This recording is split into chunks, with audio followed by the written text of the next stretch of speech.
Good morning, students. In the last year, we learned about the natural numbers, integers, and real numbers. Natural number, it is the set of counting numbers and denoted by capital letter N. In the set of natural number, when we include 0, then it becomes the set of whole number. It is denoted by W. The group of positive and negative number, it is the set of integers. It is denoted by I. And when any number is in P upon Q form where Q is not equal to 0, then it is the set of rational number. It is denoted by Q. And all are the subset of real numbers, means natural number, whole numbers, integers, and rational numbers, all are the subset of real number.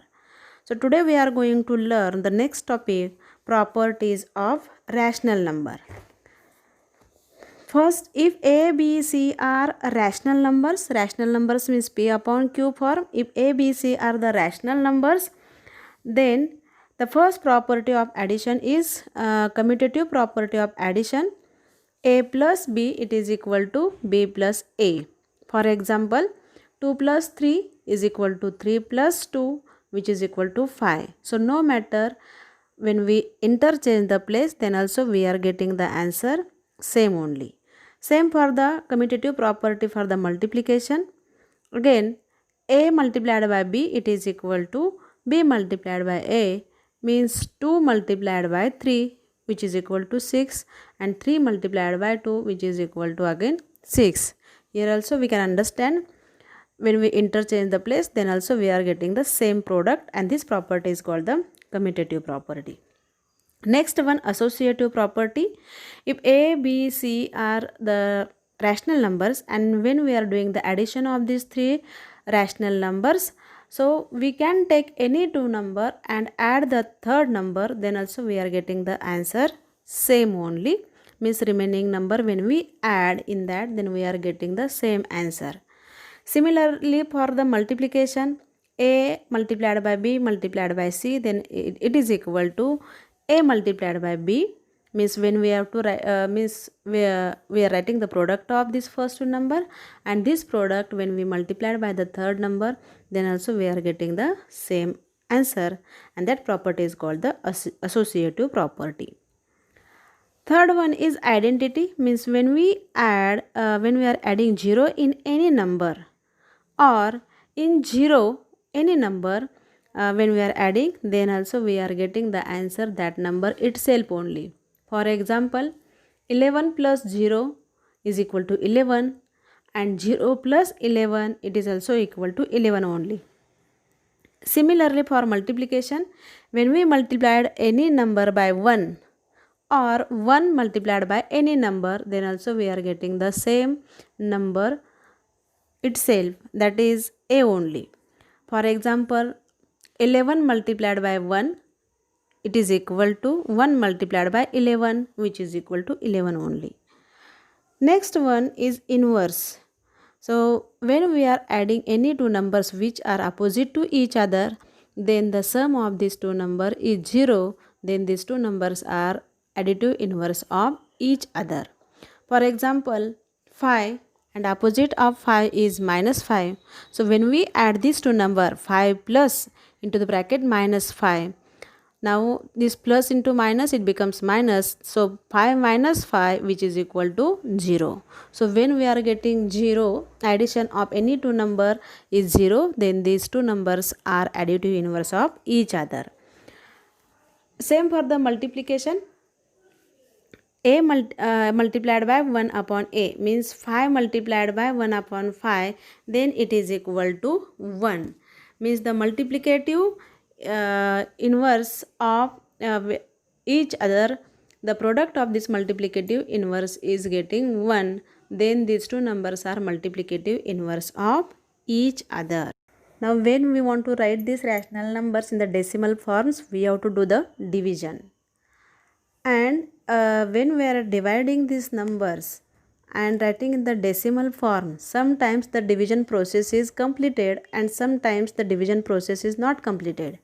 So when the division process is completed, means the remainder is getting 0, that time this process is called terminating, means this number is terminating, means this division process is stop. And when the division process is continuously going on, means every time when we are getting remainder as something, then it is called non-terminating. And when non-terminating is there, division process is non-terminating, means it is continuously going on, then in the question the answer which we are getting, in that some digits are recurring, or sometimes the digits are recurring means it is repeating again and again, it is called recurring.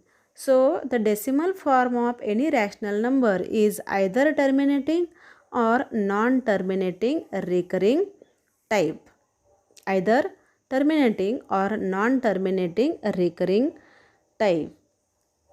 Now everyone knows this, how to write this rational numbers in the decimal form. Just you have to divide this and then you have to write the rational numbers in the decimal forms by division process only, means by dividing only. Now how to express the recurring decimal in P upon Q form. Recurring decimal means when the number is given in the decimal form and in that quotient is repeating again and again, how to convert this decimal form of number in the P upon Q form, means in the rational numbers, we will learn now. If in the denominator uh, 2, the factors of the denominator is 2 and 5, the factors of the denominator is 2 or 5, then this process is terminating, means from that also we can understand it is, this number is terminating or non-terminating. In the denominator which number is there, if the factors of that prime factors of that number is 2 or 5, then this number or the decimal expansion is terminating. And when the prime factors of denominator is instead of, means other than 2 and 2 or 5, other numbers are also there, then the decimal expansion is non-terminating and recurring. For example, now suppose 1 upon 11 is there, 1 upon 11, so the prime factors of 11 is 1 and 11 only, because the 11 is the prime number. So 1 and 11 means here this is terminating, this is non-terminating, sorry, this is non-terminating. And if now suppose 13 upon 10 is there, so the prime factors of 10 is 2 and 5, and when 2 and 5 is there, then this expansion or decimal form of this number is terminating. So 13 upon 10 we can write 1.3, means the division process is completed, and when division process is completed, it is terminating. So by observing numbers also we can understand this number is terminating or non-terminating. So you should keep in your mind, see the denominator, find the prime factors of the denominator.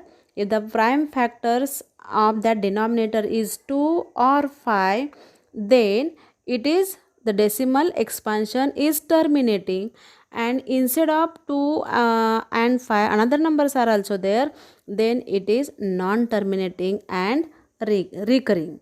So how to express this recurring decimal in P upon Q form? Now see, for example, 0.37. So which number is recurring? If one digit is recurring, on that there is the rule, we have to put dot on that digit, which digit is recurring.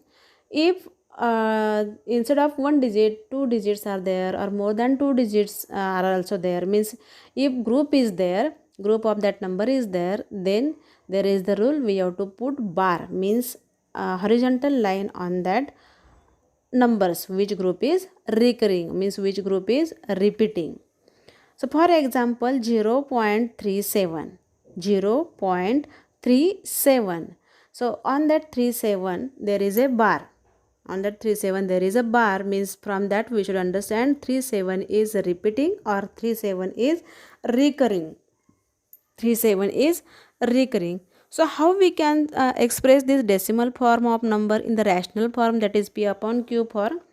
We should keep in our mind, after decimal point if one digit is there, after decimal point if one digit is recurring, then we have to multiply this number by 10. After decimal point if two digits are recurring, then we have to multiply this by 100. So we have to keep in our mind the number of recurring digits after decimal point in the given rational number. We have to multiply it by 10, 100, 1000. In this way we have to increase the zeros. Now in this example 0.37 bar, in that two digits are recurring because on 3 and 7 there is a bar. So these two digits are recurring, means we have to multiply this by 100. So first we have to consider x is equal to 0.37. This is number, give the equation number 1. Then we have to multiply both sides by 100. Then 100x is equal to 0.37 into 100. And after multiplying by 100, then this 37 after decimal point which 37 is there, which is recurring, these two digits will come to the left side of 0, and we are getting the answer. It is equal to 37.37 on that bar is there. Means here 37.37 on that bar is there. We have to give this is equation number 2, and from this 2 we have to subtract equation number 1, that is 100x minus x, it is equal to 37.37 minus 0.37. Then therefore 100x minus x, which is equal to 99x, is equal to then 37.37 minus 0.37. This 3737 on which bar is there, it will be cancelled and it is equal to 37. Therefore 99x is equal to 37, and therefore x is equal to 37 divided by 99. And in that nothing is common, that's why it will remain as it is. Therefore x is equal to 37 upon 99. So x means what we consider here, 0.37, which is equal to 37 upon 99, which is the decimal form of, which is the rational in the p upon q form of this decimal number. I hope you have understood this. Then in the next part we will learn about the irrational and real numbers.